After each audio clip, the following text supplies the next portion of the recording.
सुभद्रा योजन आज केवल एमानू ही मिल तो आपण स्टाटस किसी देखई दे जो स्टाटस जहाँ भी आपण स्थिति रही तो से स्थिति अनुसार आपण पैसा मिलवा जाऊँगी तो क्यों स्टाटस कौन स्थिति रही तो बर्तमान आपने देखिपे लाइव अपडेट पंडा के भिडियो तेज चलते जब चैनल को नुआ चैनल को सब्सक्राइब कर दिंतु। तो देखो ये जनक हिताधिकारी स्टाटस मुझे देखे दूसरी देखो ये प्रथम आवेदन स्थिति रही आर्थिक वर्ष रही 24-25 श्रेणी रही एनएफएस देखु जो मैंने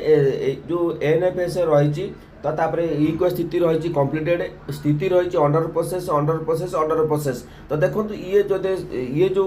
जो भौणी स्टाटस मुझे देखुची तो बर्तमान समय जदि आपण मानकर ये भाव में अंडर प्रोसेस आपण मानकर लिखुची एटी गोटे अंडर प्रोसेस आसूची एटी अंडर प्रोसेस आसूची एटी अंडर प्रोसेस आसूची एमानकु ही मिलिबो 100% आज मिलवा जाऊँगी। तो आपण मन प्रश्न तो कहीं मिल जदि ये भाव में आपण स्टाटस अच्छी तेज आपण मानक मिलवा जाऊँगी। देखो ये डायरेक्ट मुझे कही रखुची जदि आपण भाव में अच्छी आपण मैंने भावुथे मत कहीं स्टाटस अच्छी पंडा भाई कहते मिल तो जदि ये भाव में आपण स्टाटस बर्तमान समय शो करुच्ची तेरे मिलबार अर्थ कारण रही जेहेतु आपण मैंने भेरिफिकेसन लेट्रे कर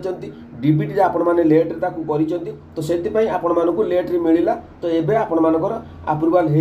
हो आज 4टा सुधा समस्त अकाउंट को पैसा आसीज तो जदि न आसो तेज निश्चित भाव जो मानक न आसीपे तो मत जोगाजोग करेंगे मुझे हेल्प करी तेज आउ गोटे स्टाटस मुझे देखे दूसरी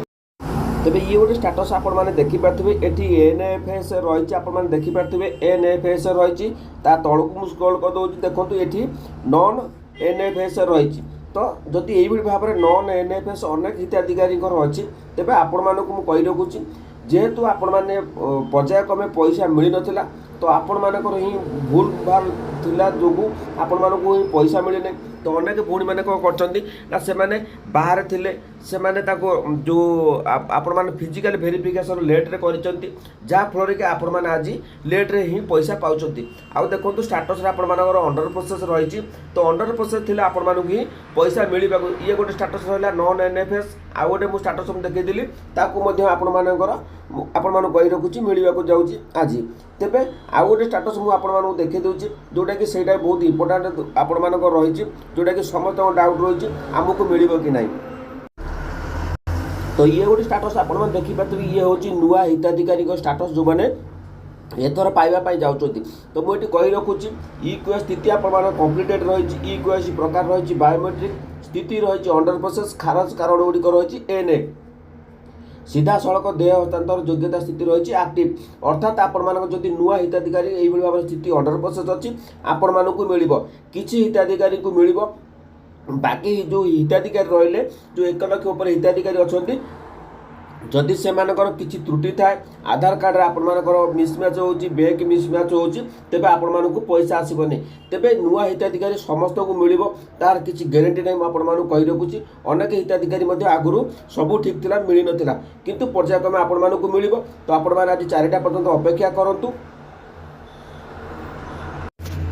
आपण मानक आज मिल पैसा नुआ हिताधिकारी समस्त जब न मिले तो आपण मैंने कमेंट सेक्शन मत जनइबे मुझे हेल्प करदेवी बाट कहीदेवी केमी कौन आपण कले मिलवा जब मिल आपण मानक पैसा तेरे जोटा को इम्पोर्टाट जो आपण मानक थिला जोटा कि मुझे सहीटा थी आपण मानक मिल कि नहीं आज जो स्टाटस टी रही तेरे जदि जदि ये भाव में आपण मानकर इनकम आज मोर देन 2.5 लाख रोचे तेज आपण मानक जदि अभियोग कर आपण मानक ही पैसा एथर मिलवा जाऊँगी कारण जदि जो मानकर भूल वशत 2.5 लाख आपण मानक रिजेक्टेड हो फाइल टी तो आपण मानक ही पैसा मिलवा जाऊँगी जो अभियोग आपण मैंने तेज आपण मैंने अभियोग स्थिति आप देखुं जदि डिस्पोजल आसी जाऊँगी तेज आपण मानक ही पैसा मिलवा जाऊँगी जो मानकर इनकम टैक्स दौरान से केवे ही पैसा मिलने तो आपड़ जब अधिक कि जानापी चाहते कमेंट करूँ जोटा कि मुझे रिप्ले देदेवी तो जहाँ भी थिला अपडेट मो पाखे मुझे बतईदेली तो आप 4टा समय अपेक्षा करूँ 4टा पर्यटन आपण अकाउंट को भी पैसा धीरे धीरे आज आसीज।